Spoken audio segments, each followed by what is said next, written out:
Land, the doobie wah wah, doobie wah wah, the land, do.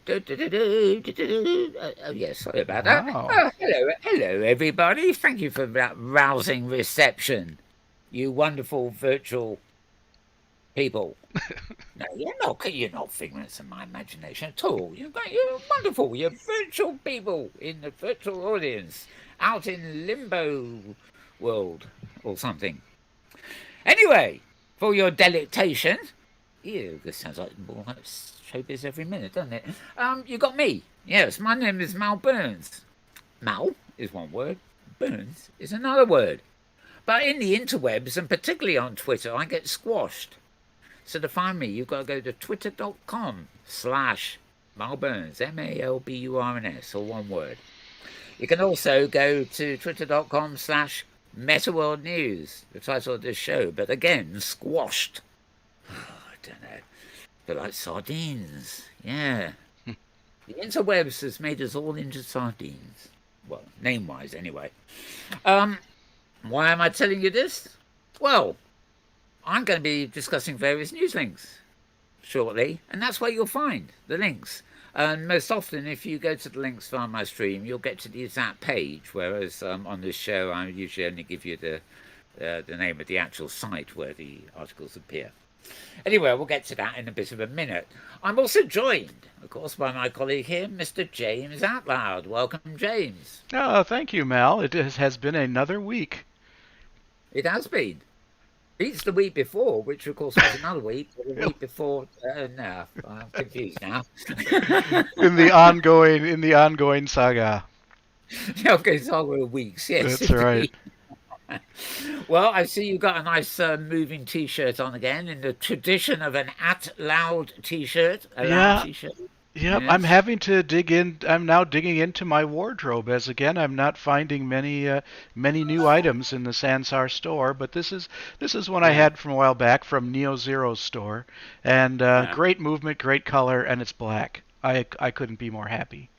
And I think Yeah. I think this one is 90 Sansar tokens, dollars, Yeah. bits. I don't know what they are. They're Sansar things. Yeah. I can't remember actually. But There's some yeah, they're some like kind of Linden. commerce, right? Yeah, like Linden dollars. They're actually owned by the commerce here in Sounds like still actually done by Linden Lab. Yeah, Under yeah. the their what's its subsidiary, which I will be Well, coming to later in the show. In fact, anyway, well, I probably Tiliot. can't buy a Big Mac with one, so Yeah. Well, quite. Yeah. yeah. Um, yeah. I never changed costume in here. I don't know what I've actually got, but I'll probably never use it anyway. So. No, you're a one outfit speaker, I think. Yeah, yeah. It's to do with familiarity. You got Yeah, yep. some people can get away with it with just a hat that's unique or something, or just a particular look, and still change their main costumes. But I don't know. I sort of figure out. Well, I can't find any useful virtual laundry around, and I don't need it, so why bother? Yeah. Oh yeah. Yeah, the virtual worlds of our avatars don't get dirty in that sense. No. True, true. So what the hell, yeah. Okay, well, listeners at home, James is also fiddling with the knobs that allow me to appear on screen as both an avatar in one angle and an avatar in another angle, and him in another angle, and my desktop in another angle, and movies. All the twiddling of knobs required to get the audio and video working to tart up this show into something other than just a talking heads, which it still is. It's a glorified talking heads show, isn't it? We do. We do. Bring on the podcast. I'll have to see if Spotify will pay me $1 million to take me as an audio podcast. All right. But I'm not Count. going to go become an anti-vaxxer. I'm going to become a pro-vaxxer. I'm with Neil Young. Oh, there's a And lot of news in that comment. All right. yeah, well, that of course is not the news on my show today, but it is a big thing. I've been really thinking about Spotify. I paid them £10 a month to have the world as a jukebox. why the hell they're sticking their nose into buying up audio podcasts and radio stations, and they're now thinking of doing concert videos and everything else. Come off it. Do what you're good at and just stick to that. I mean, they're making so many squillions of dollars. It's all owned by a Swede. In Sweden, and he's like a Zuckerberg. He gets all the money to himself. There's no need to expand into all this stuff, especially controversial stuff, which is basically hosting the lie tellers. Anyway, yeah, congratulations. First to leave earlier in the week was Neil Young, who delivered an ultimatum, and with 24 hours they had to take his music off. He said it's a podcaster or me, the podcaster being an anti-vaxxer, by the way. Spotify decided in their wisdom that they preferred their anti-vaxxing podcast to Neil Young, so Neil Young disappeared. Within 24 hours, get this, 40 billion US dollars was wiped off the stock value of Spotify. Immediately following this, Joni Mitchell added her name to the list. And as of yesterday, Prince Harry and Meghan Markle, well, connection there, they've added their names to the campaign. And even better in some ways, if you want the weight behind you, the World Health Organization is demanding that Spotify be prosecuted for even being allowed to broadcast this stuff. So I think they might have made the wrong choice in kicking out Neil and sticking with the podcaster. Adding insult to injury, it appears that this podcaster, the reason they were reluctant to get rid of him is that they actually paid $1 million to get him. That must have pissed Neil off even more, because as far as I know, Spotify has never paid lump sums to musicians to get them. It just gives them a pitiful royalty on everybody who streams their song. Most the music business has really come to terms with this these days. It's just part of the equation. For Neil Young, it's 60% of his streaming income. So he's got about 40% other streaming stuff, probably Apple. But it's it's a significant bite, because the streaming market, as it were, has really taken over a lot of traditional markets. So sacrificing quite a lot by walking out on them, but certainly don't blame him. And even I, who have a paid Spotify account, sort of toing and froing a bit. Should I, if I get rid of it, then I'll lose some of my music, and the rest will come me standing up and going to my endless shelves of CDs, which to me sounds like work when I can normally just press a button. But then again, I'm talking for the sake of talking. Well, I'm not actually, but I have to say it now because it's not one we have a particular link for or anything. Right, okay, on that point, we've got our introductions and stuff out of the way too. So we'll move on to our actual news links and a few clips basically to get us going. If James actually wants to switch the camera to my desktop view, just a pretty picture to keep you going basically. I haven't got any other pictures to load this week, but it actually is important. This is a panel. Philip Rosedale, of course, Charlie Fink, we know, Matthew Ball and Raffaella Camera are fairly well known. These four are going to be together on a panel at the SXSW event, which is coming up in March. I don't know the actual date, but I do know it's been advertised, and that picture is part of the advert. So they're going to be part of basically, I suppose they'll probably call it a Metaverse panel. After all, it's very fashionable to use that M word, isn't it? Yes. So who knows? But coming up in March, those four are going to be at South by Southwest. That's what it stands for. The X always confuses me. Right. Okay, so I'm going to put that away and get on with our other stuff. And I'll be starting with where we often start, actually, the first link of the day, so to speak. These are, I didn't actually say it when I came on there, but this show is headlines for the week ending the 30th of January. In fact, of course, it is our last show of January by default. And it's a Sunday, and we are currently live, but when you listen to this, we won't be. So think of it Sunday the 30th anyway, or before. But the Scar Ghost, key to music. Don't we love it? Yes, the Scar Ghost, Anthony Tillo, in other words, has a weekly roundup of the news that he posts on Mondays. So, in fact, being the exception to the rule here, this is the news for the week before this week, if you see what I mean. At least it's his roundup, and it's every Monday, including a new one tomorrow, obviously. It's a very good way of sort of diving in and checking out, generally speaking, on what's going on. Some of it will be stuff we covered last week. Others will be different. Project Iris is Google's new A glasses. Oh, there is a lovely, and again, this is ad-libbing. I haven't got the link up. There was a post in one of the news feeds yesterday, I think it was, saying that Google and Android rather are switching their efforts into pads, in other words, Android pads as well as Android phones and stuff. And some witty person had quite rightly said, didn't you do that 7 years ago?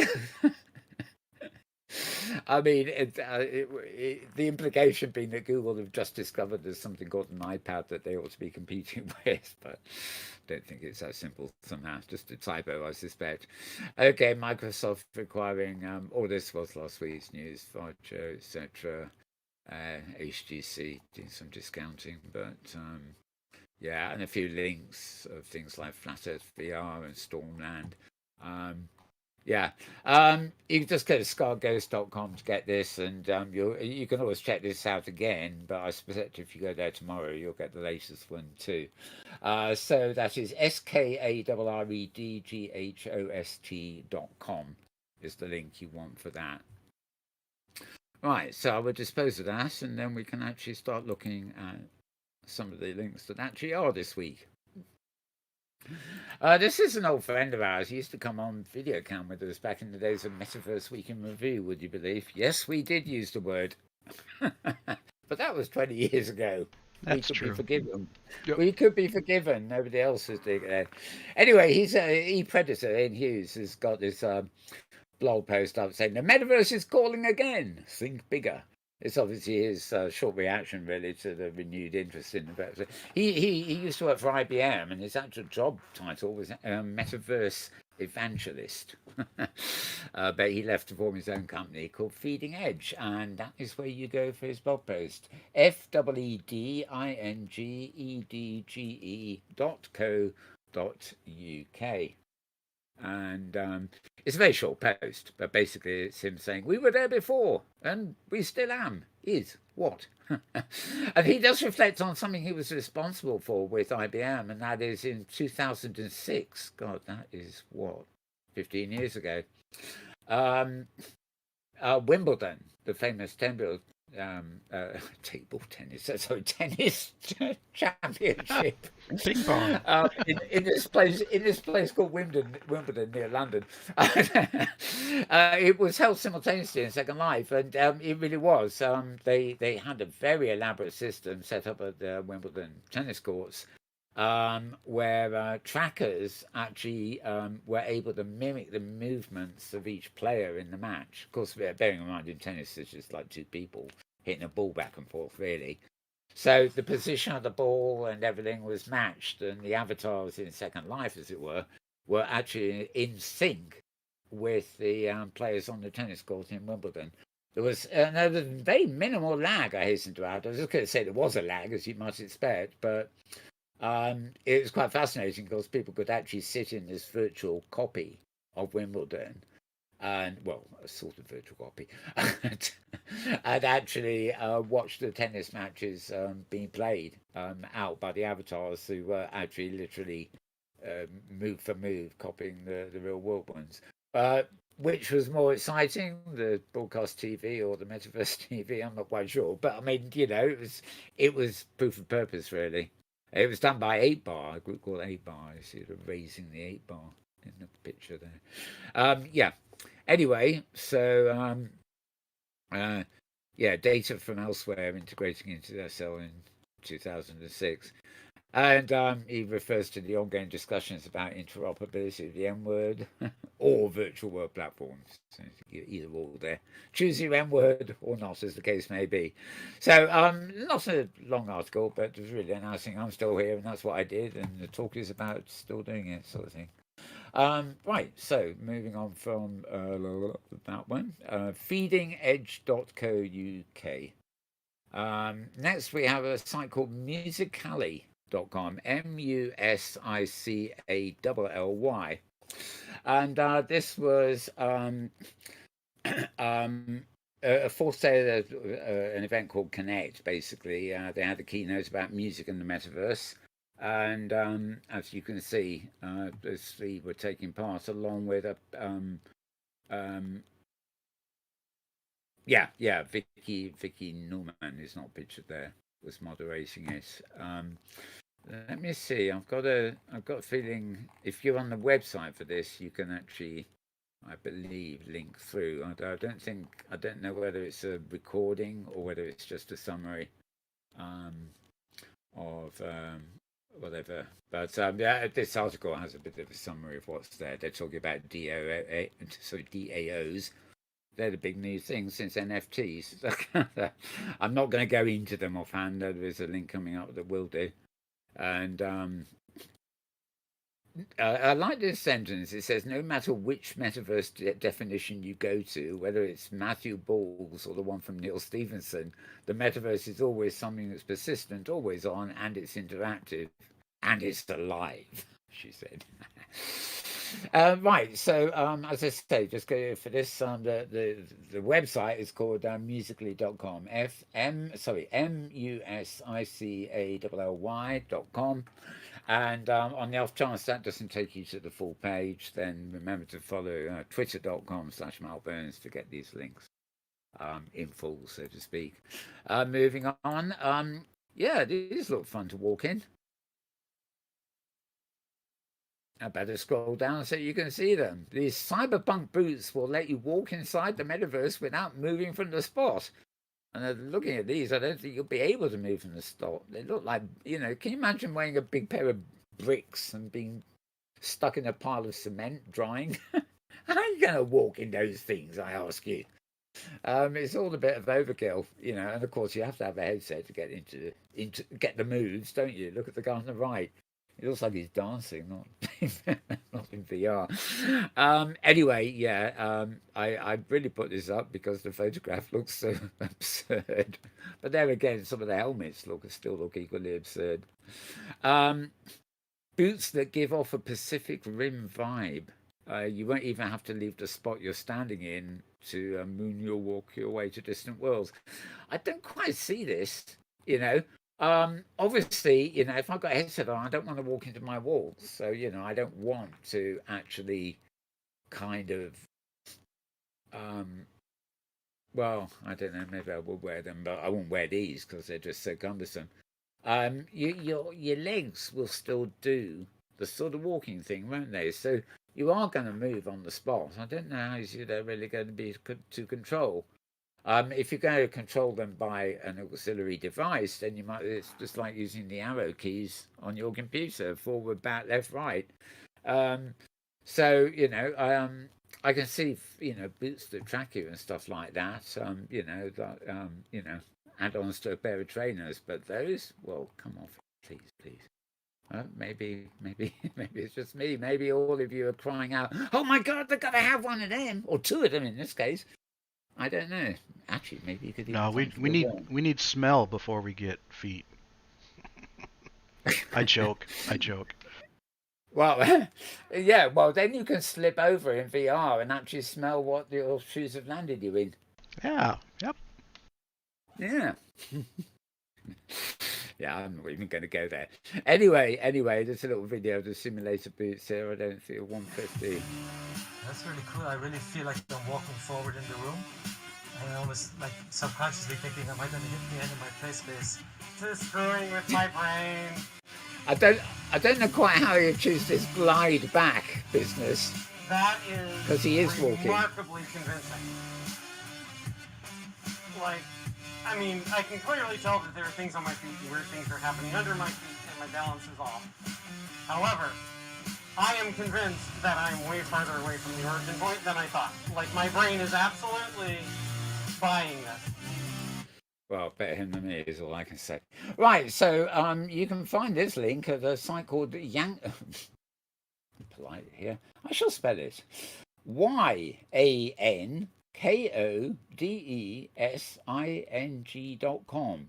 YankoDesign.com. That is. So there you go. I wonder if you can yank off those boots as easily as you can put them on. I don't know. Sorry, I'm being flippant now, verging on rude. Right. Voices of VR. Lovely podcast series from Kent By. We plug it every week. There've actually been 3 this week, or 4 if you count an oddity. 1046 was 24-hour durational simulation of 100 years of climate change impact on the Daintree rainforest in something called Gondwana VR. That's quite a headline too, but it looks really interesting. I mean, it's not just the idea of this VR thing, but it takes place a 24-hour duration simulation that actually tries to cover 100 years of climate change in the particular forest they're filming in. Yeah, definitely educational and worthy of attention in this current day and age, which may, if you don't pay attention to this sort of thing, this day and age will be the end of the planet as we know it. So think of it like that. Anyway, it's a little roundup there, but it's actually as normal a audio podcast from Kent By. You'll find it at voicesofvr.com, voicesofvr.com. And without further ado, I'm going to go down my list here a bit further on because we've also got 1047.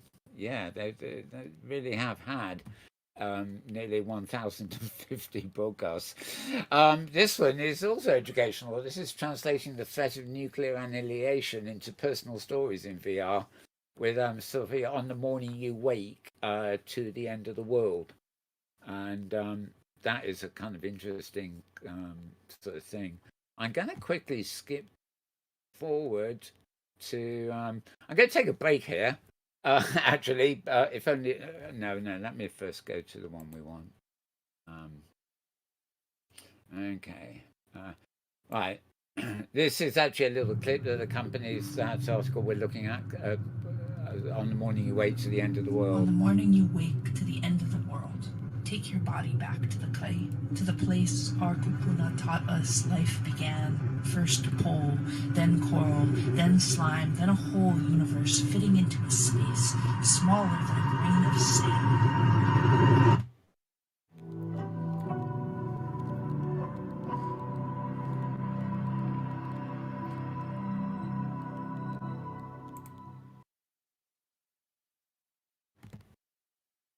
Right, yeah, so that's a little trailer I had handy as well that goes with this anyway. Yeah, this is an audio interview about the whole project and everything else. The trailer doesn't really tell you much, unfortunately, but it's nice, sounds nice, doesn't it? Yeah, so again, voicesofvr.com for this one. And if that wasn't enough, 1049. Right. Another one this week. There's 4 of them in all. Right. This is called Diagnosia. Obviously, he's diagnosing it, isn't it? With his no, never mind. Environmental storytelling of a Chinese internet addiction camp. Yep. If you're in China and you're spending too much online, they arrest you and they send you to an internment camp. Yes, they do. Warning, folks: don't let China take over the world, or you'll have your freedom curtailed. Right. So this is storytelling all about it in an immersive, non-linear format. And these camps have been running since the year 2000, or the early 2000s, it should say. So not much fun. What do they... Oh yeah, the state-run Chinese media declared have been declaring excessive technology use as electronic heroin and spiritual opium. Oh, why not? Probably better than heroin or opium, but never mind. VR is VR, isn't it? Anyway, this is very much a documentary thing about this, but I'll present it in a kind of immersive format. And of course, it is a voice podcast to listen to with Ken Bai doing the interviewing, so to speak. So again, that's voicesofvr.com for that one. And just here we go. Right, this one. Okay, I've got two of this one actually. 1050, right? He posted as Voices of VR, but actually it is simply a Voices of VR audio copy, as it were, of a video talk that he did, which I've got in the video feed a little bit later. But anyway, it's this is about embedding indigenous relational. Oh, I hate these titles. Relationality and practice of bearing witness in This Is Not a Ceremony. So 360 video. Actually, I'm getting confused. I think this is maybe actually no. I think this one actually is just a Voices of VR one. Anyway, Voices of VR there for another little exhibit. Oh yes, yeah, and yes, another one. This is the one that I have elsewhere too.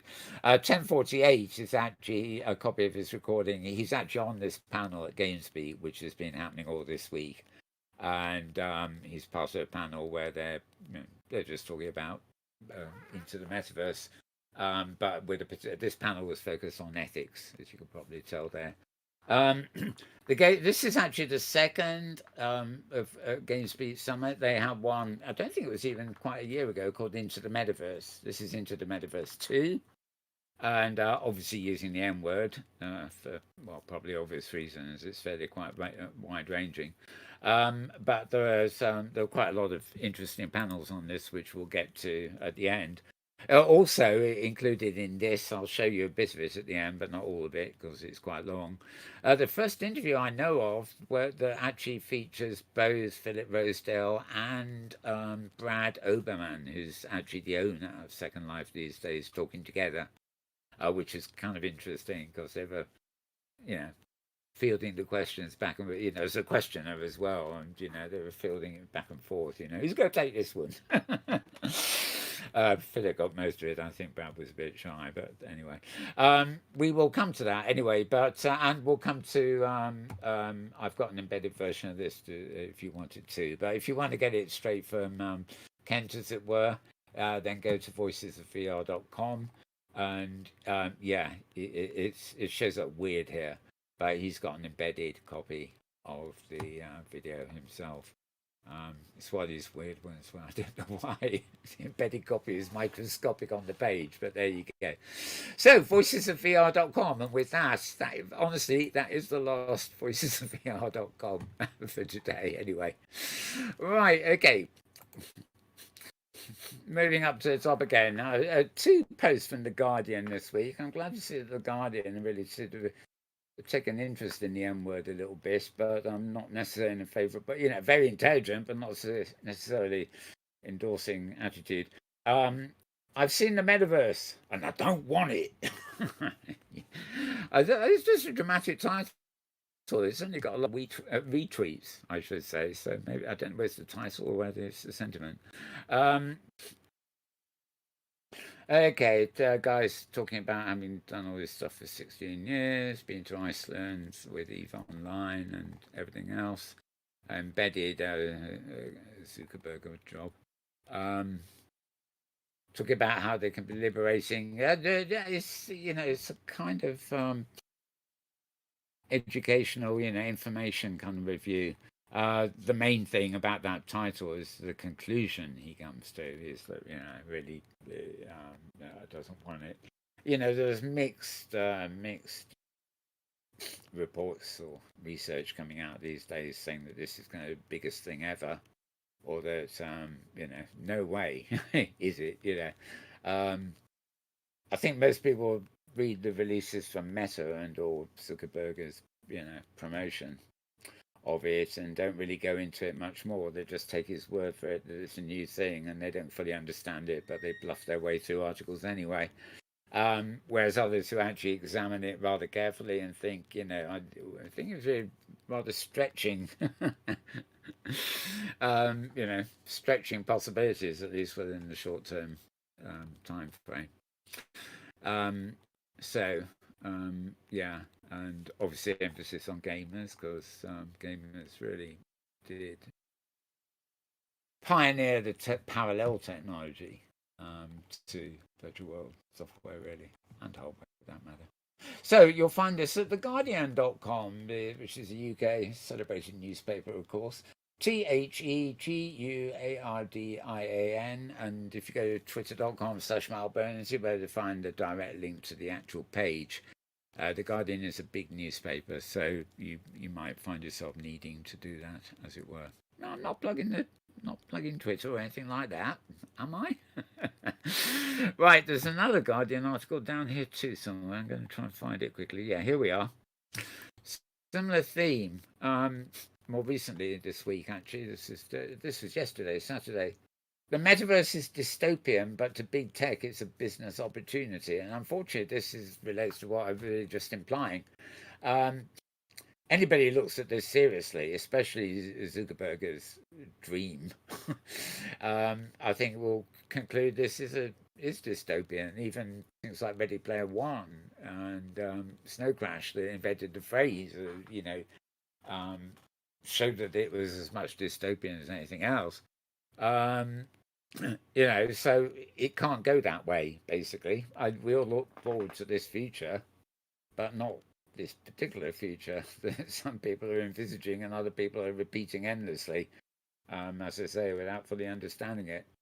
The worst thing here is that it's big business, the big tech companies that are actually seeing it as a business opportunity. I mean, I've seen in the back of my mind, I've got these visions of all these huge, wealthy tech companies, even including Microsoft, buying into the kind of visions Zuckerberg is promoting, and actually all going under in a few years because they will invest all their money in something that, they think it's going to take off. But there's, even with virtual world enthusiasts and people like me who are very reluctant to wear helmets and stuff, there's no guarantee everybody, the public at large, are going to go for this. I mean, a lot of the kids are, but they just want to play games.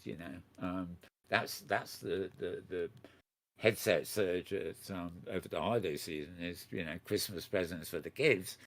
Because they wanted to play their games in. But who knows? Maybe it's like games on screen. If a generation grow up inside their helmets, they won't think anything of going into a helmet when they get to work and everything else. Who knows? None of us know the future, but some of us are rather apprehensive. So this is another post you'll find again at The Guardian, TheGuardian.com. And again, direct page link you will no doubt find on my Twitter feed. So let's remove that one and remove the other Guardian one here. I'm talking to myself here. Okay, this is another podcast, by the way, from the Open Metaverse people, the Cesium, I think they're called. Again, this is rather, the embed here is being microscopified. It's not something I've actually put in my own video feed. I probably should, but oh well. It's too small to really get to grips. Today on Building the Open Metaverse, we can handle a lot of things internally at IKEA as long as we are the end user of what we do. And I want to connect. Okay, it's actually quite a long. Okay, the link here is at cesium.com, CESIUM.com. I might try and dig this out again later and actually put an embed of it, if I can get an embed from it. Yes, it's YouTube, I will be able to. Put it onto my video feed too, so you can view it at decent size. But you can obviously click through to this to go to YouTube and view it in full size there. It's actually quite a long one. This guy's an innovation manager at IKEA. I guess most of you have heard of IKEA. And he's joined by somebody from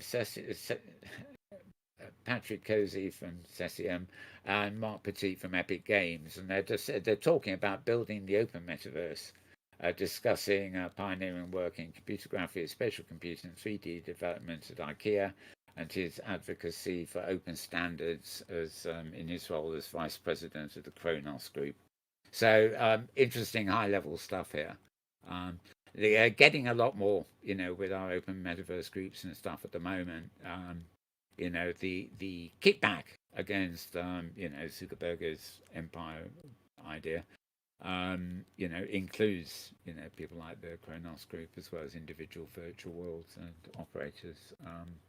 And the idea is the metaverse should be open, decentralized, and open for people to create and build and what have you. So, good listen, and a little bit of summary on the blog post there. By the way, I don't think it's a full transcript, but we will see.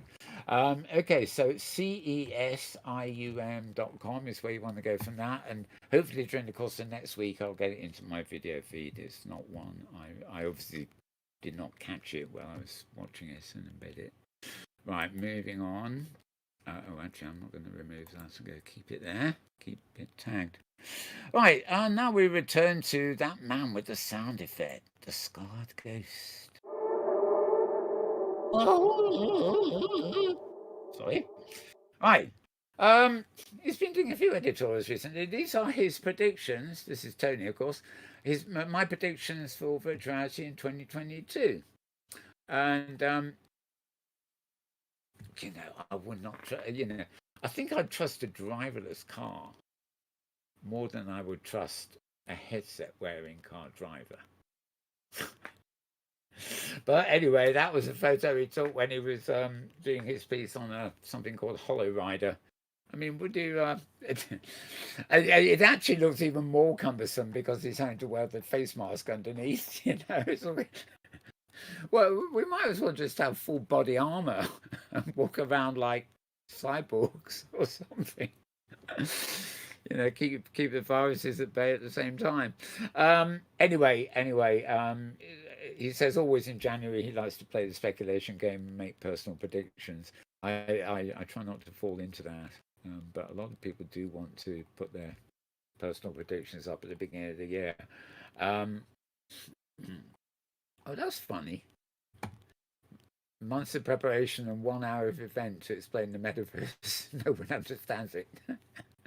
God, he hasn't changed one little bit. He's still sort of like the sort of obnoxious kid. Let's move down. What else we got? Well, anyway, these are his own predictions, and obviously nothing there is concrete news. It's just his own thoughts. So the usual place, scarredghost.com is SKARREDGHOST.com. And we'll dispose of that again. And we just did that, didn't we? Right. Okay.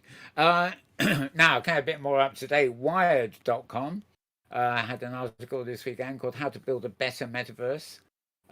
It's one of many visitations that Philip Rosedale has had during the last week since the news about his semi-return, I suppose I should say, to Linden Labs came out. And he's now getting very, whereas the initial press releases were rather neutral about what he wanted to do, it's getting a bit more obvious now. And second operator Philip Rosedale, here we are, wants to prevent the Facebookization of virtual reality. So it couldn't be more clear there. Couldn't agree more, Philip, as well. So this is an article here with Wired. It seems to be mostly genuine interview, as you can see down here, where it's sort of transcript wise, as opposed to a lot. There have been a few articles in the week, but they've actually been regurging the press release from Linden Labs and stuff from earlier. So a very interesting interview with him here, and Again, I'm going to switch mid-flight, so to speak, to the video department here. Now, oh, oh yeah, that's right. This next one is at CNN. And I'm not going to play all of it, but I'll just give you a brief guide. About the same one of time. the earliest virtual worlds. Second Life is a forerunner of the digital reality worlds that are now referred to as the Metaverse. It's an online multimedia platform that allows people to create an avatar for themselves and have a second life in a virtual space. 1 million people are still active in Second Life, spending nearly $1 billion a year, and its creator is now returning to the company to take on the Metaverse. Joining us now is Philip Rosedale, the creator of Second Life, and he's the founder and strategic advisor of Linden Lab and co-founder of High Fidelity. Philip, great to have you on the show.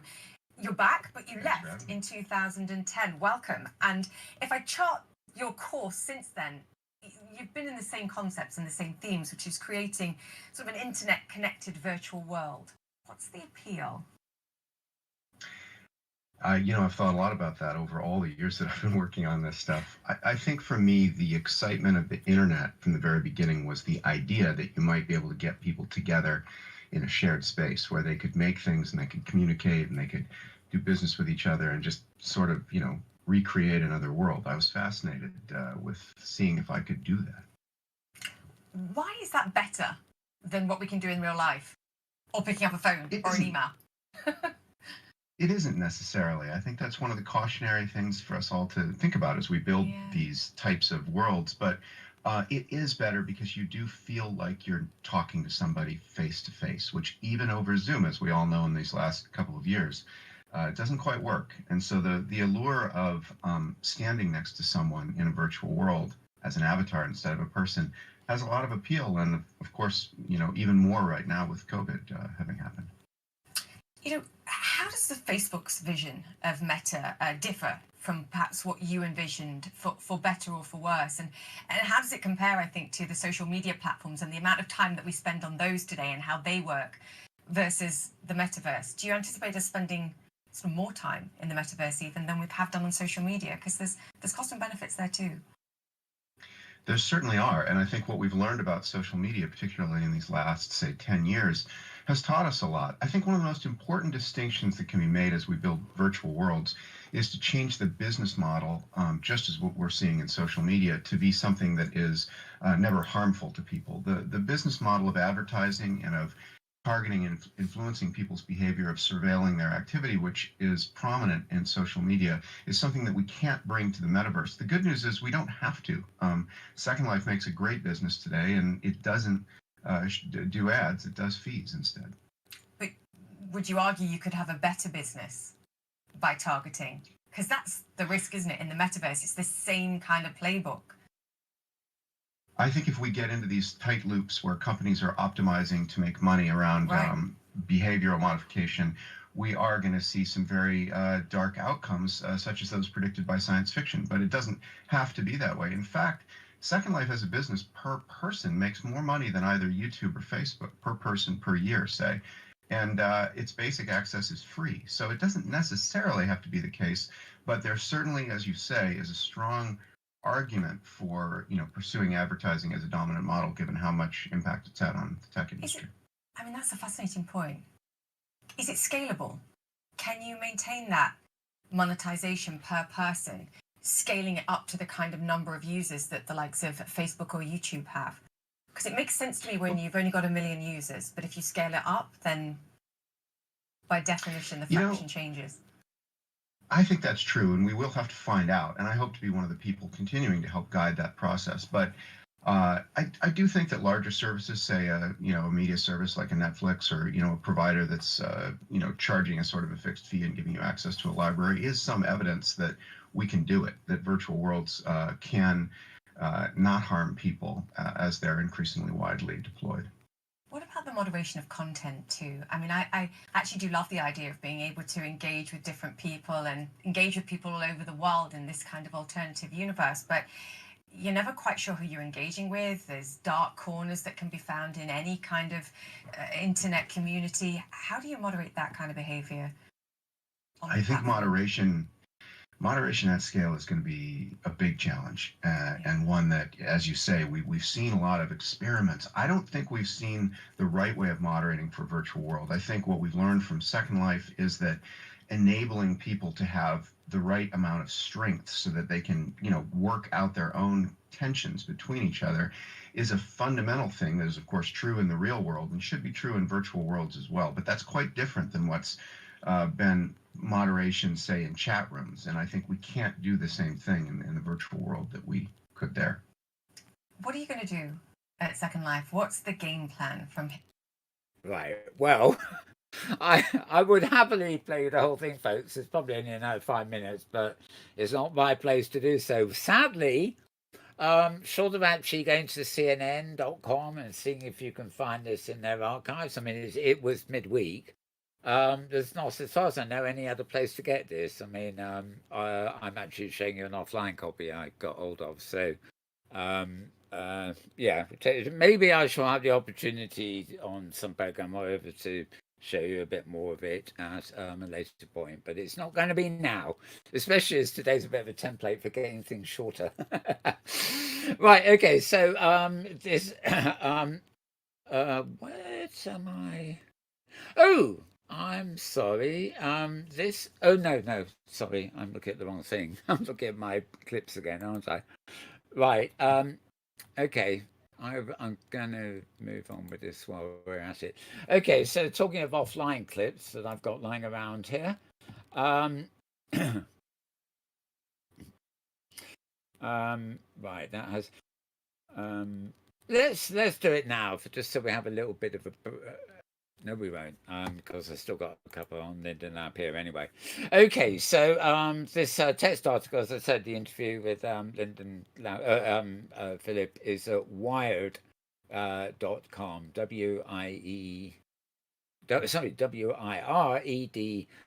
wired.com. And that's also quite interesting too, on the same subject. Now, let's see. Very popular in Second Life for a long while. He made his name there, really. An architect called John Bouchard, and his website is called Arch Daily. Arch as in architecture. So, and he actually did a special post a couple of days ago on how the metaverse, or how will the metaverse actually be designed. In his case, he's looking at bespoke software and things here. It's not a he still has stuff in Second Life, I believe, but these tend to have moved on. But so he's looking at the spatial web and all sorts of stuff there. Very authoritative guy, sort of well connected and everything else. Shame he had to plug Decentraland. That's the one we talked about last week, where they held a rave and nobody moved. They held a war and nobody came. They held a rave and nobody moved. I like that phrase. I can remember it. Right. Yeah. Anyway, so you'll find this at archdaily.com. That's ARCHDAILY.com. And a good read. Read there if you want it. And back to, I think this is our last dalliance with Linden Labs. It's actually, it's probably the more important one of the week, although it didn't really get as much publicity as it might have done, at least until a couple of days later when the Second Life people seemed to wake up to it. Linden Labs have a company called Tilia, which basically they've decanted the Second Life economic system, the money basically, and virtual economy, to Tilia. So if you pay money to Linden Lab, and whether it's for land or virtual goods or whatever, basically the Tilia company is handling it all. Now Tilia now partnered with Unity, which is a huge game authoring platform. It's probably the biggest one. Certainly competes with Unreal as the top two. They're releasing an API basically so that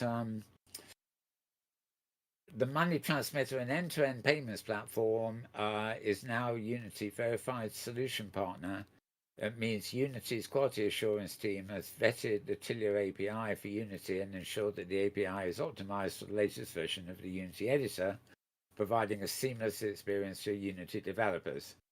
That basically means the stuff they supply into Unity will be, checked, quality assurance from the Unity end. The Tilia API for Unity is available in the Unity Asset Store. So if you work in Unity, this is a bit like, for example, Sciencebase have an API that plugs into Unity and allows you to do custom things to export to Sciencebase or whatever. With this, you'll be able to, this is customized export, to, principally Second Life, I would imagine.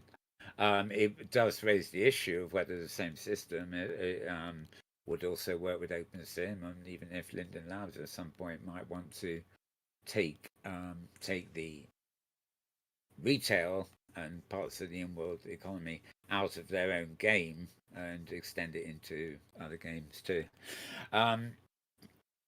So allowing users to make and receive payments and even exchanging game tokens for real money, blah, blah, blah. A few quotes from Brad Oberwager here, who, of course, is executive chairman of Linden Lab these days. And, I didn't even know there was such a thing as a Tilia wallet, actually, but apparently there is. Oh, the other nice news of the week, I don't know whether I got it on my list here. I say it's nice news, but a couple of years ago, Facebook, as they were called then, one of the God Emperor's enterprises, decided to get into blockchain and virtual currency, and they even had their own little bank and put a lot of money into that. Well, this week it has crashed.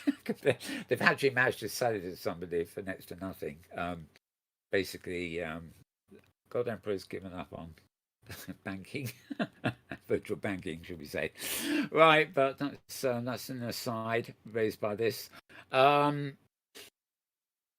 With Tilia now a verified solutions partner, Unity will provide developers with the ability to build robust virtual economies within their games and virtual world.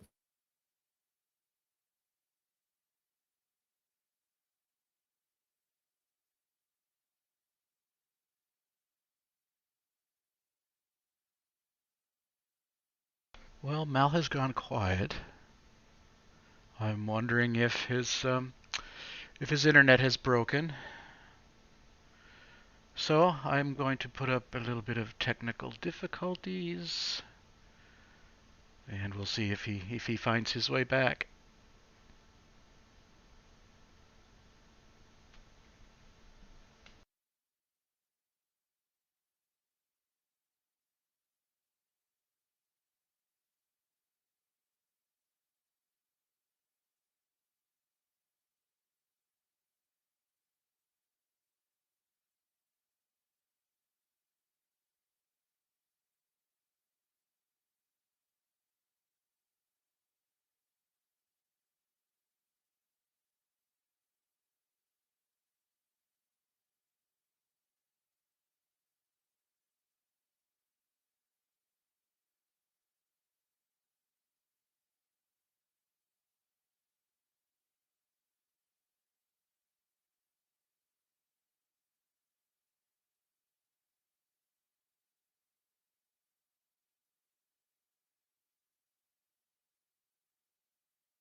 Right, 1, 2, 3, 4. Can I be heard?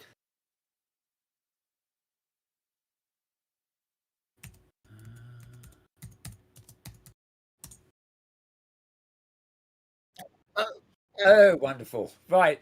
Well, sorry about that, folks. I don't know what point.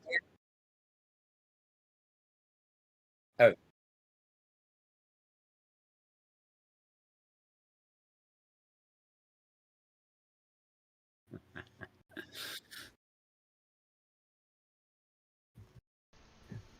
right.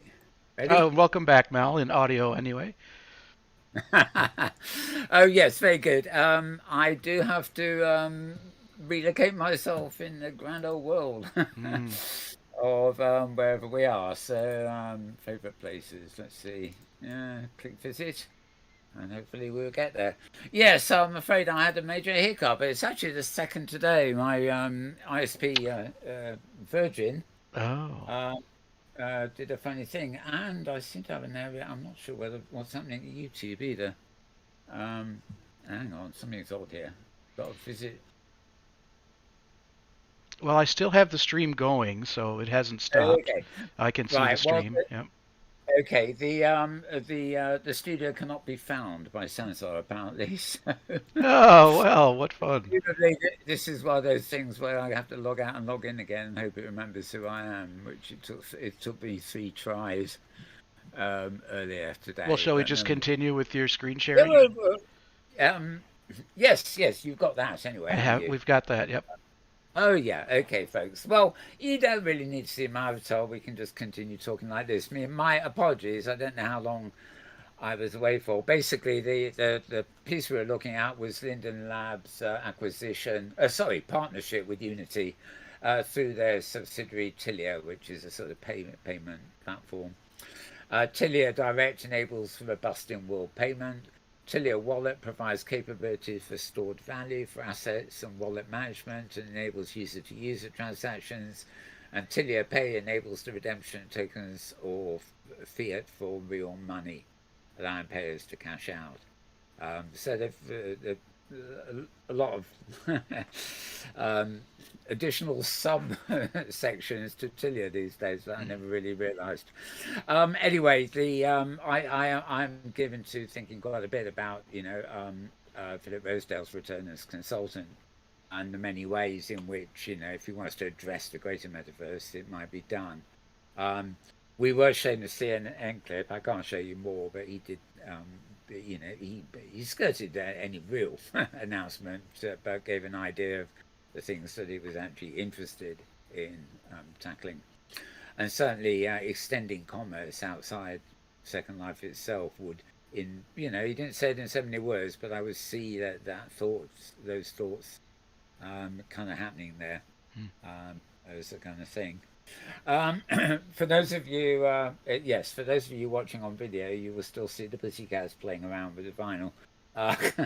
Unfortunately, they are not actually the cause of the technical difficulties. They're just an entertainment while we try and overcome technical difficulties.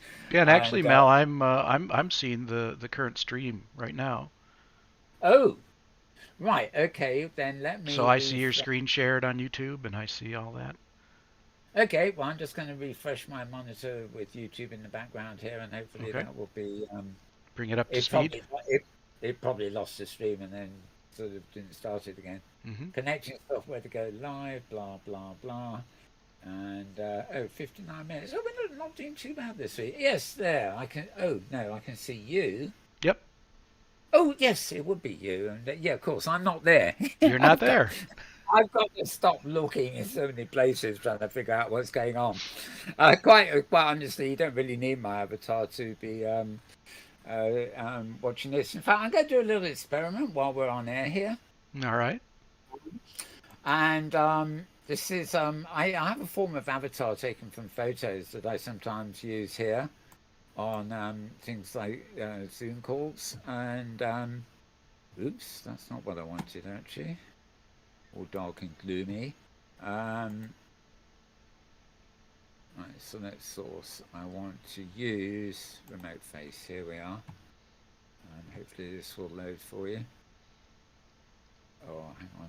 It's probably going to take it. Oh, yes, it's loading. All right, this is. All right, this now can replace my real camera.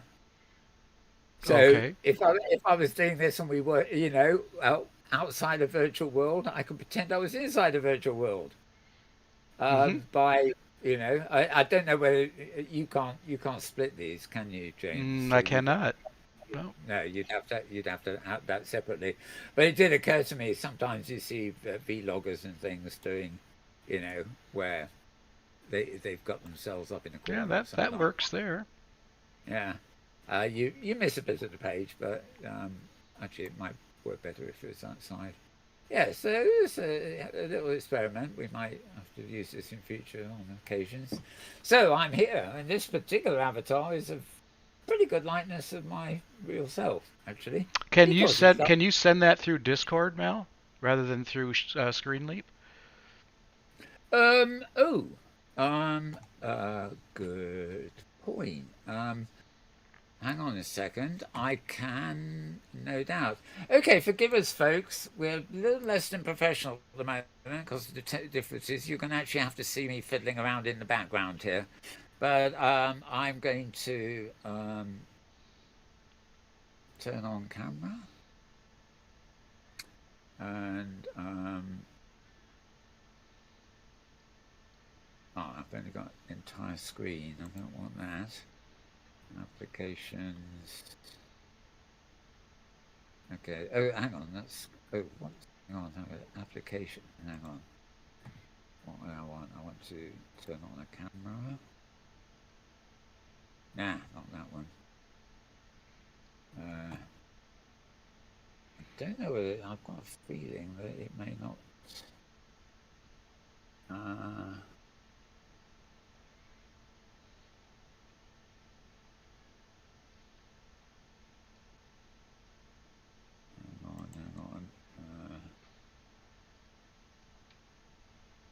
Down.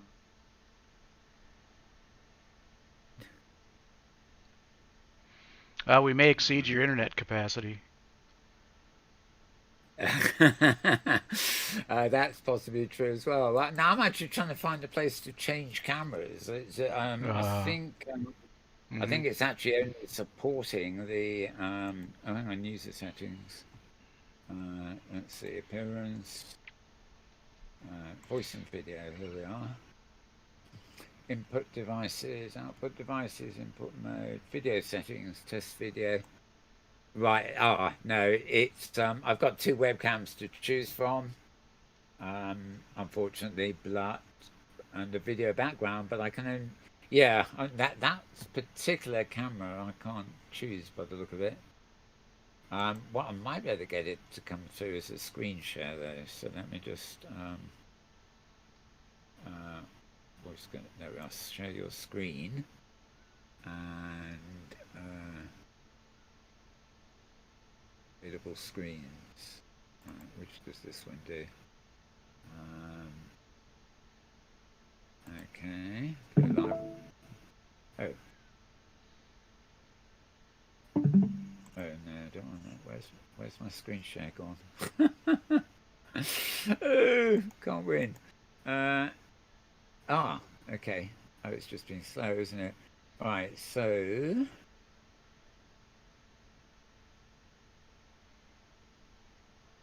no, that's no good, is it? Presumably that one. Okay, now if I go back to the other desktop.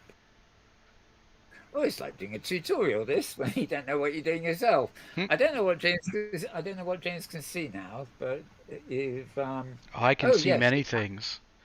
The question is, can I unsee them?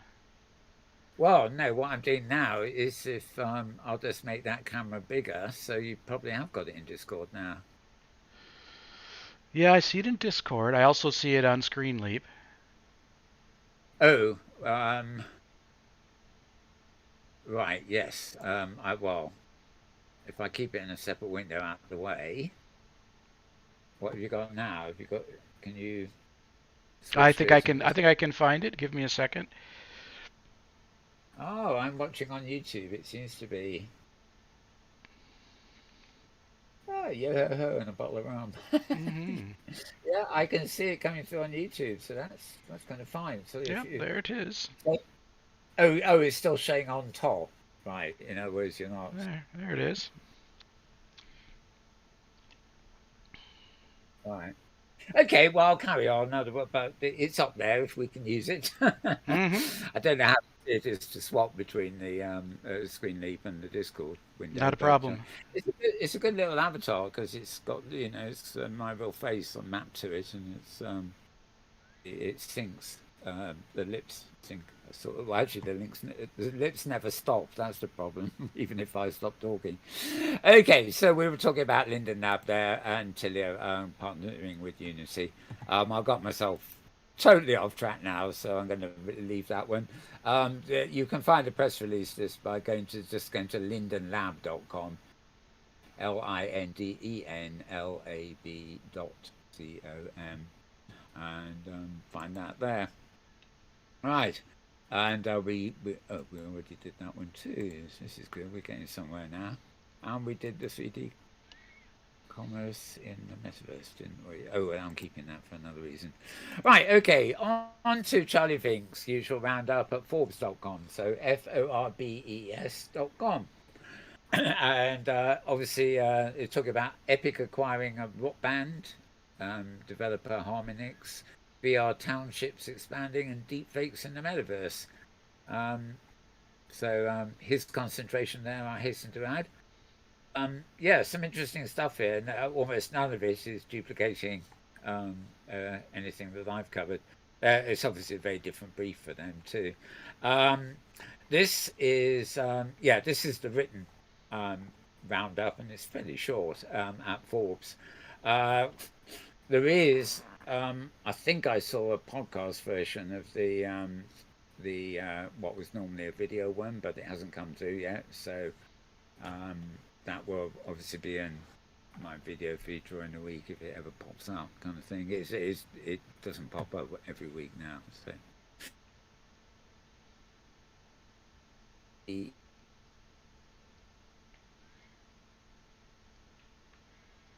And I've lost audio, Mal.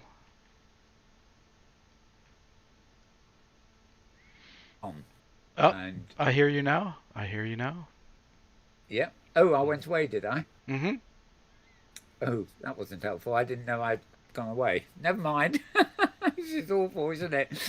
Right. Exploring mind-bending questions about reality and virtual worlds via the Matrix.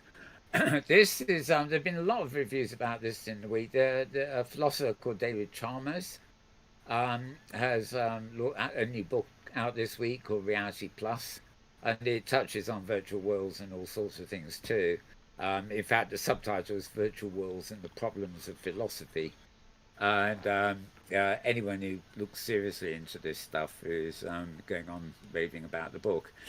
This basically is just a short chat with Ars Technica about the book and his thoughts, etc., etc.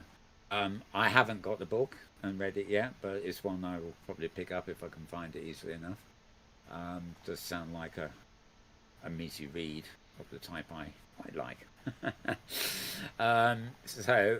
Yeah, it's a brief interview there about his new book, exploring mind-bending questions about reality and virtual worlds. Mind bend, ahoy! Right.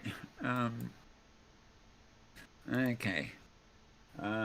Oh, I see. So I see James has got my... Yes, okay, I'm just glancing at YouTube and I can see I'm sort of got my avatar there. Very nice. Right. Okay.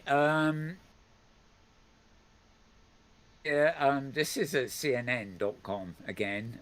It's edition, edition.cnn.com. And there it just says the obvious, really. Forget Zoom school for some students' classes in a session in VR. We've had plenty of posts about, classes and stuff being held in VR these days. It's not new. Second Life and OpenSim have had education events, including classes, of course, in them for a long while. The only relevant thing about this is that they're talking with Jeremy Balson, who studied virtuality for decades. But he's a professor at Stanford, but it's only in the last year he felt the technology was good enough that he could actually teach one of his own classes in VR. So he's sort of elaborating on that. This is all VR with headsets, helmets on, as it were. But yeah, he wasn't happy with Zoom, so hence we went to VR. Anecdotal article really, but edition.cnn.com. And get rid of that. Right, out of scope, Bureau of Bright Ideas.com. This is a nightmare to read out, isn't it? Okay, I'll do it once and hope for the best, or otherwise you get the direct link on Twitter. OUTOFSCOPE dot BUREAUFBRIGHTIDEAS.com. So it's like out of scope, squashed, Bureau of Bright Ideas, squashed, and then .com. This actually is a website that belongs to Dusan Writer, or Doug Thompson, as we know him. And he's basically DAOs are the big thing, non-functional trinkets are going to be the cornerstone of the universe. Never mind. Anyway, he's the first to admit that he really knew nothing about DAOs, so he's really reporting on what his understanding of them is and comparing them to other things. This actual picture is like a 3D mind map that actually was created in 2008 back in Second Life, and he's comparing that to a particular style of DAO. DAO, as far as I know, it stands for Digital Autonomous Organization. In other words, it's like you form a group like a company or something, but they're distributed and they're autonomous, so there's no bottom down, up pyramid structure. Rather like NFTs are not, they're single items. But I don't know. But it told me a little bit in terms of this is stuff I really don't understand either. So he's obviously picked up enough of it to explain to me a little bit about it. And he actually refers to Jean Bouchard's thing called Wikitetra as well, back in Second Life. And he seems to be going to be a bit of a fan of NVIDIA's Omniverse as well. But anyway, you have to read all this to get the idea, basically. So, Bureau of... Oh, God, no. Out of scope. Bureau of Bright Ideas.com. And please shorten the web address next time you want to send me a post, mate. Oh dear, I love it. Right, okay. We covered this one, didn't we? Oh yeah, that's right. Okay, so that's I've got to the end really of the main links here. I've got 3 links. You'll be getting more of these in future, I think. But in the hypergrid. What I was talking about, Metaworld News feed, Metaworld News, Twitter. Got 2 posts from Hypergrid Safari, HG Safari, HDSAFARI.blogspot.com. This is our weekly, midweek Safari thing in OpenSim on the Hypergrid, and this one, Safari Close, is about the one we had this week. And oh my goodness, you see that? This was absolutely frozen. I think the region, very pretty though it was on somebody's desktop, and there wasn't enough RAM to run it. So that's my avatar. He's got his arms out, just frozen there for the whole event really. I could still read the chat a bit. But then we went on afterwards to a concert by World and Robit, and that was the exact opposite. That was thoroughly enjoyable, and mostly audio, really, just sitting there listening to it. But lovely sort of blues music, basically. And there we are. I believe that might be Thursday dancing there. No, that's the Craftworld people. Never mind. Yeah, so nice little roundup there. And I've got another one, same address here, hgsafari.blogspot.com. This one's called Dream Trip. This was a post from earlier in the week and isn't actually about a given safari. This is a plug for another hypergrid adventure on Tuesdays with Virtual Discovery Group, and based on the grid called Virtual Dream. And further again, it's written around up, where you land, and then you head to the zoo on Serenity Grid. And where else did they go? I didn't go on this one, so I can't tell you, but nice little roundup. Thursday takes very good images, but they give you a good idea of the wide range of stuff available on the hypergrid and the hundreds of grids that are out there. Okay, and also relevant to OpenSim, this is a Juri Penelon, JURIPELONEN.blogspot.com. And this is a collaborative presentation that is more or less finishing now, so you'll have to hurry up. This is on the OpenSim called OS Grid, and various different artists, including Cherry Manga, who's very familiar to many of us, is on there. It started in October 2021, so you're really pushing it to get to, I think you've probably got one, well, it's until February 22, but I think that means the last day of January. Anyway, it's an art project, and it's on a sim called Interstellar Art, which is in turn on the OS Grid. And this is all about it. So I'll repeat her name again. It's JURIPELONEN.blogspot.com. But you'll find the link at twitter.com/MetaWorldNews if you need it. So now a little bit of a diversion here. I think James can even put my avatar-y thingy full screen if he wants. For now. Well, it's very small, so I can't get much detail on it. Oh, right. I zoomed it into it, so it's absolutely huge here, but you're obviously seeing it at a different. Okay. Yeah, doesn't matter. So just keep it like that. Okay, we're fine there. Right. So the last bit. Before we get to the last bit, I'm going back to those offline videos I had. We've already watched that one of Philip. This one is.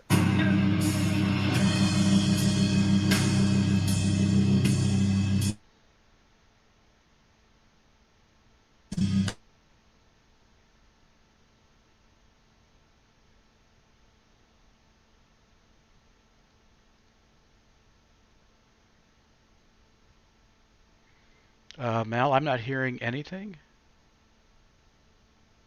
Very simplistic avatars in the audience here.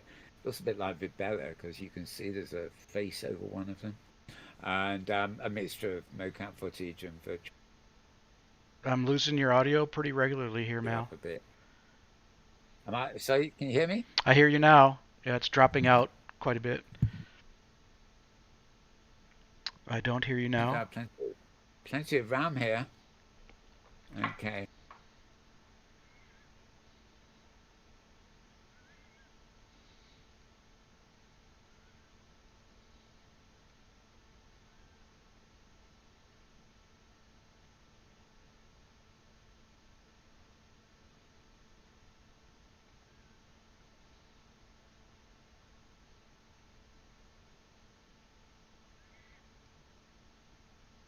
Still have screen leap.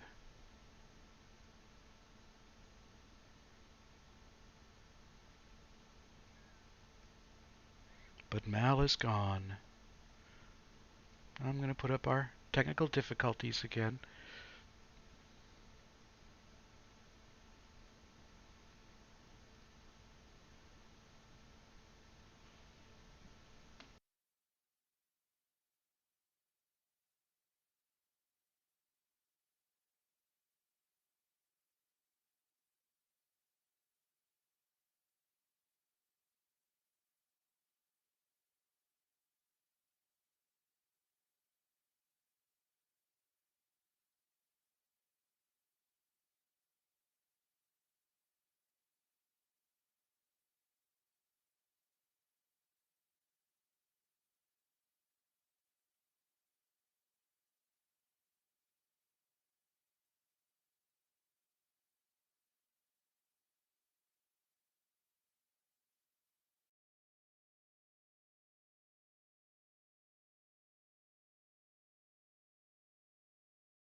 Okay, I think we have Mel back now. Okay, well, welcome back, folks. You no longer have my other fake avatar. It may have been contributing to technical difficulties, as we call them on screen here. Hopefully, the felines entertained you a little bit while you were waiting. I'm not sure about the condition of the vinyl there, but never mind. The cats can get on with it. Love them, don't they? Both my favourite colour as well. Right. Moving on. I'm not quite sure what we were seeing when before the technical difficulties started.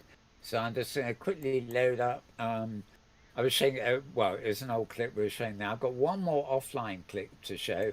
And I hope the sound doesn't go for this because after last week's show, both James and I hopped along into Vicadia for a thing called the V Christmas Carol, which was very entertaining. I actually ended up only seeing it through James's camera, but I think I picked up on most of it. I did make one goof, and actually I haven't mentioned this to James yet, but we were talking, thinking that Pookie Amsterdam was in part of it. But apparently that was Dr. Fran doing Pookie's voice. Oh, interesting. She did it well. I thought it was Pookie. Yeah. Yeah. Well, it's the style of the avatar too. I mean, I just thought she joined in for real, but it wasn't. Anyhow, they did a little thing after it here, which is just a little bit of entertainment. This is the VR Christmas Carol, which is the Dick Cheney song from the event.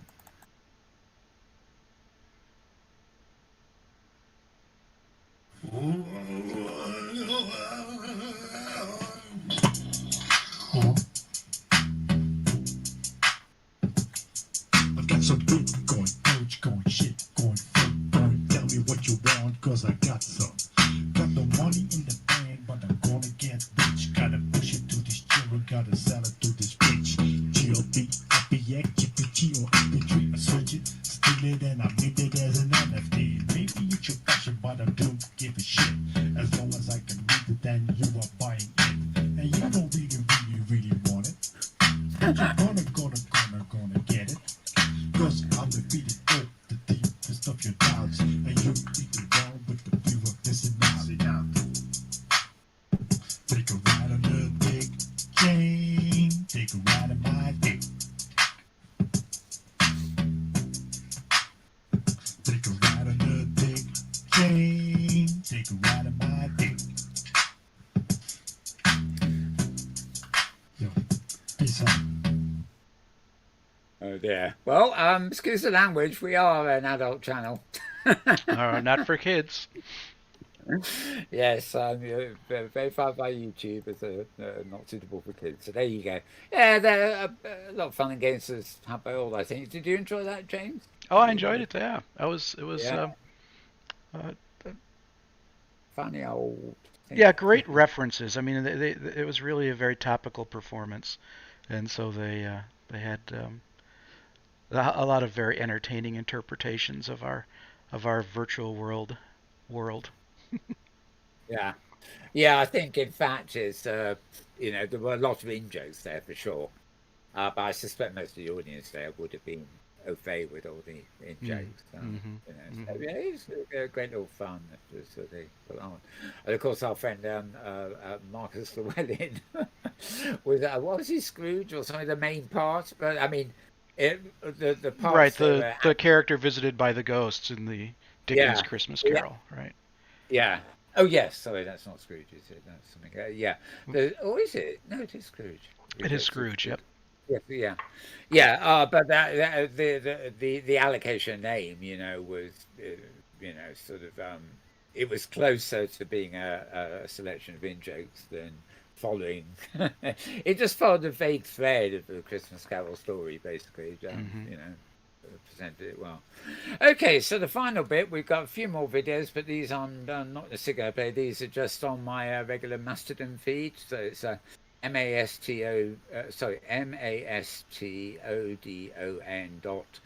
social SOCIAL and then / and then the @ symbol Metaworld. I think I've got that right. Yep. But they get cross-posted to the Twitter feed anyway, so you'll pick them up there. As I said, the GameSpeak people had their conference this week. Pardon me. Most of the replays are actually posted at Vimeo. This one is on DOAs and the path to the open metaverse. And as you can see, it's a glorified sort of Zoom call, most of these. Oh, by the way, an episode of Between Realities came out with Rista King on their podcast. Why representation now means better metaverse to come. This again was another panel. I don't know why it's showing up like that, but it has. Probably depends which button I was clicking where. And another presentation illustrated on XEO design. There are no wimps in the metaverse, she said. And then this is the same as the one that copy has been posted by Kent By on his site. This is the ethics of the metaverse.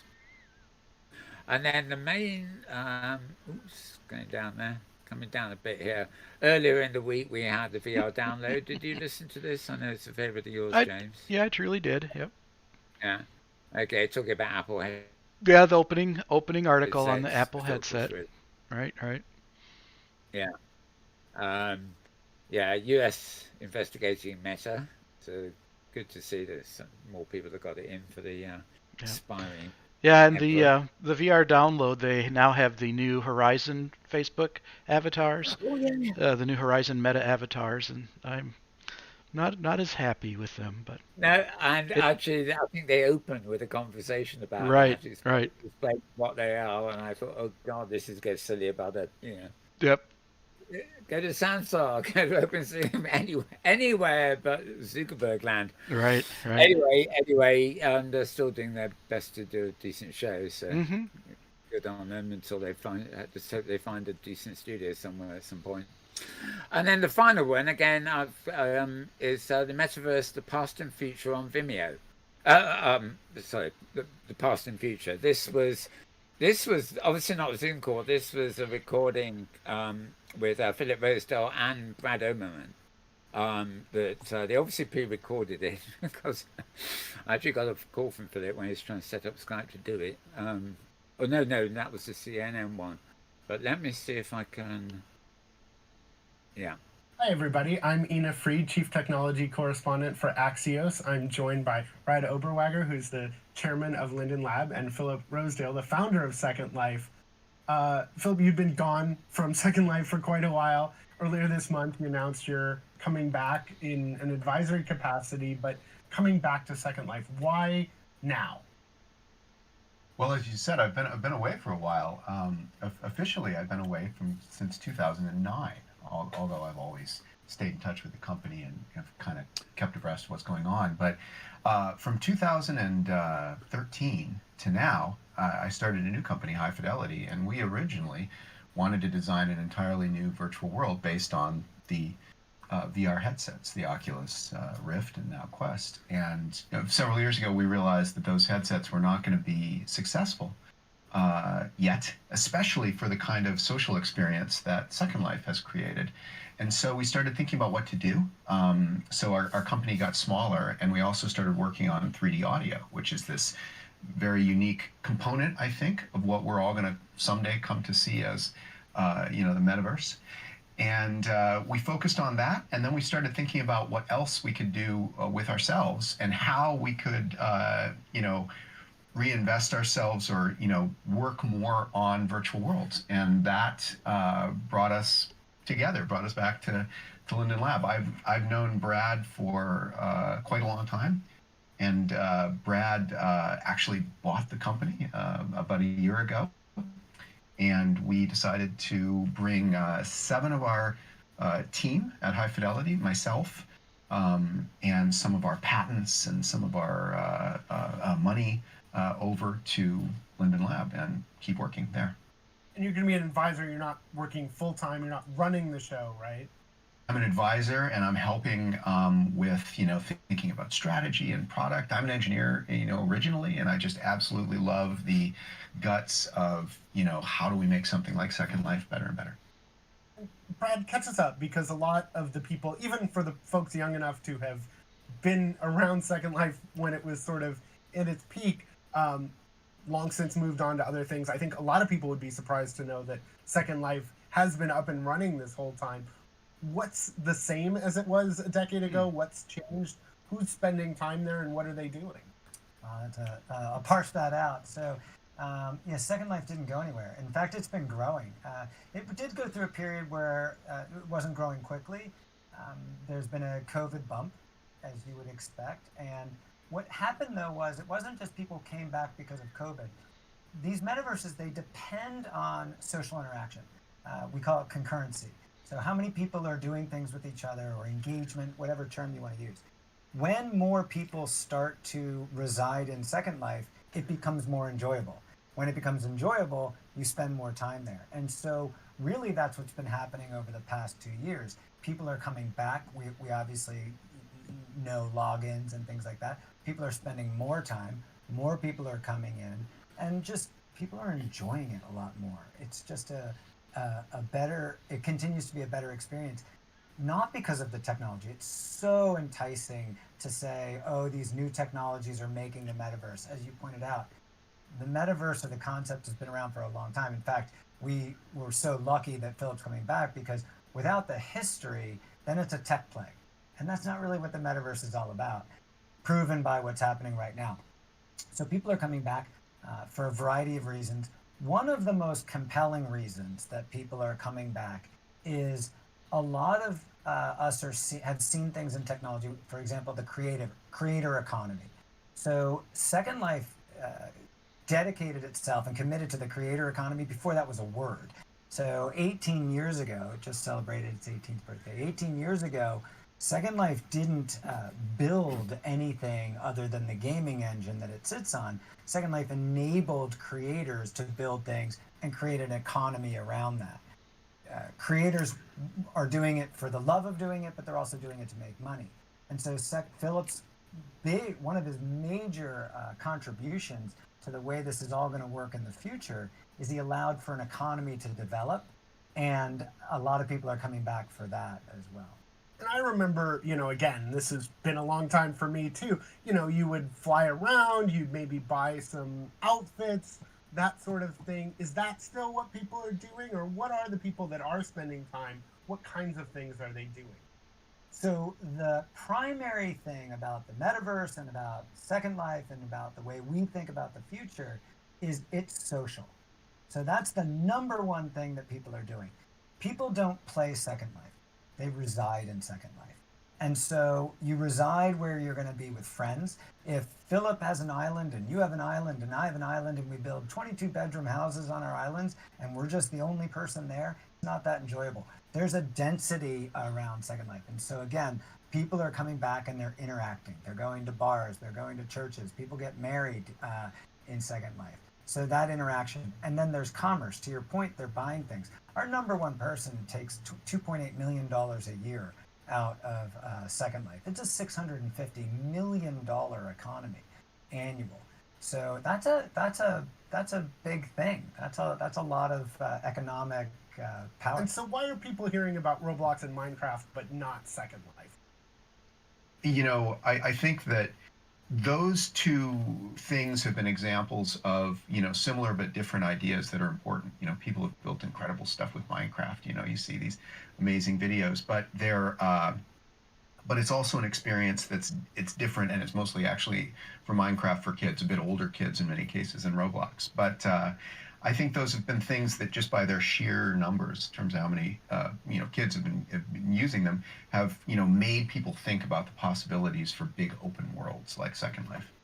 Flying, like Brad was saying, flying around, you can still fly, like you said. It still feels visually similar, although the detail and the richness of the content has grown and grown and grown as computers have gotten faster. But you can still walk around and fly around. And I think, by the way, one of the things that is most unique about Second Life, and is also potentially a force for good in terms of how it affects people, is that, as Brad said, you're building in one great big space and you're moving around in that space continuously. And so, unlike being stuck in a Facebook group or stuck in a game, a particular instance of a game or something, you're wandering in this big, huge place, and you're wandering by other people all the time. And so, this not only is Second Life a social experience, but it's often a social experience where you're meeting new people. And I think that's very unique and important to the future of the world right now. Right. Well, finally found a place I can actually pause on that. Very interesting stuff there. As you can see, I've given you a whole 7 minutes of it, but there's quite a bit more. So you'll find that on the Mastodon feed. There's a link on my Twitter feed, and I don't think Linden Labs have posted it, but I did see it, an embedded posted on some of the Second Life media sort of notes or something. A bit later than it actually came up originally. So that's it for everything. Now that's my Mastodon thing too. So. Right. Well, we've managed to get it to 1 hour 37. And well, I mean, you got to add on 10 minutes for the technical difficulties. Yeah, 10 or 20, right? Yeah. So it was all going fine in terms of the speed until it slowed down, shall we say? But James, any final thoughts on all that stuff? No, I think that's plenty. I think we're doing good. Right. Well, one thing I had meant to get in, I was going to take a little brief interlude when we were dealing with the Metaworld news bits at the end there. As I said, we've been plugging Hypergrid Safari. Now it's back. Last week was the 3rd week, so this coming Wednesday again. To join us, you want to go to a region, a simulator called HG Space Safari. And the grid you want is osgrid.org. And if you're, I think if you want to jump in straight, it's like osgrid.org:80:HG Space Safari. I'm sure most of you know how to get it there if you want it, but it's great fun. Good way to see new things in the metaverse. Hopefully things that you can actually get to without freezing when you arrive. Cryogenics is not really part of the metaverse yet. Okay, so anecdotal to that, I guess it's a public service announcement from us, from the us here. We will, we've decided that with a bit of luck, during the next few weeks, we're going to revive the in-world review, which involves pulling people in and interviewing them about things they're doing. And we will be doing that from Open Simulator, either on OS Grid. Well, we're doing it with the Safari people, rather Thursday, either from OS Grid or possibly, in fact, almost certainly from, as time progresses, from the Avacon Grid. So again, you log into Open Simulator somewhere and you teleport to either Avacon or HG OS Grid. The Clubhouse will exist in both. So, to make life easier. So that is Safari. But we will have a kind of stage there where we will be holding the in-world review again. And with a bit of luck, we're going to have somebody actually taking the bookings and chasing up all the people to do interviews and stuff with. Now, as a result, what we'll have to do is we'll be going back to the point where this program, Metaworld News, will probably be. We can do this from anywhere, really. As you can see, we can do it without even being in the world. Like, well, at least what we're trying to do during the break there, or the enforced break. But the main thing is we will be really, I'm going to really condense the news to really important talking points.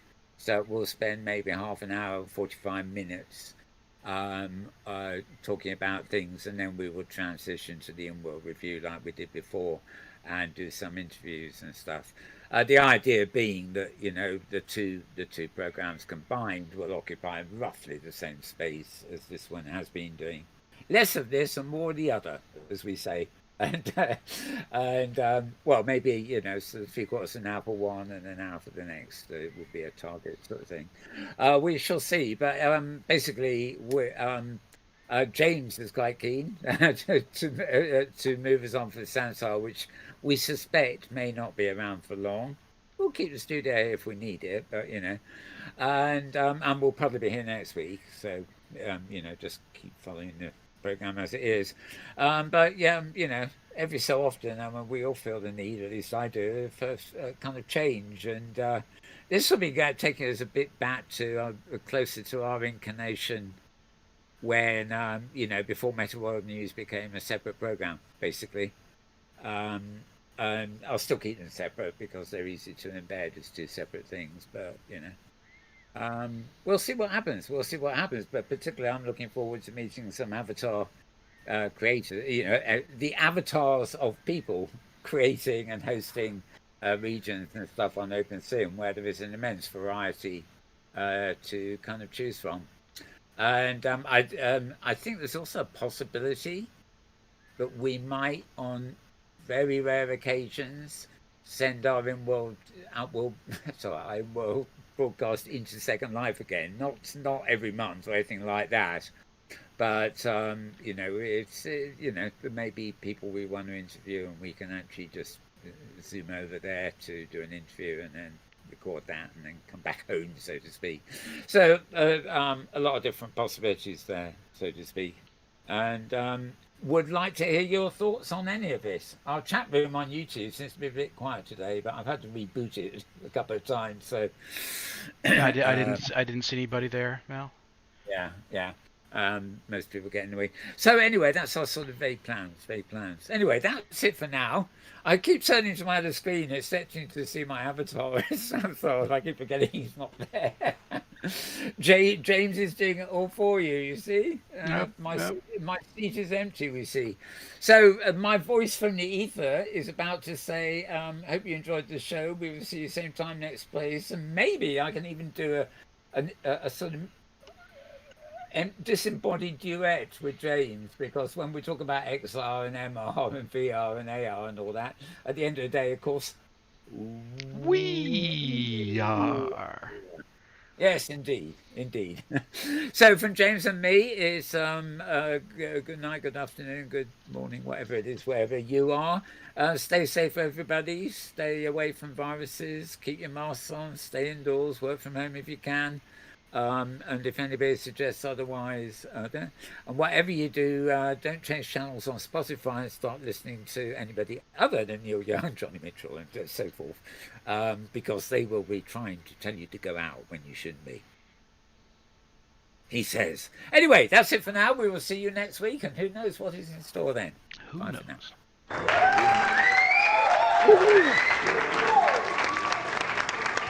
now. Yes. That's the way to go out. James hosting and dancing his way off screen. Or jumping. Da, da, da.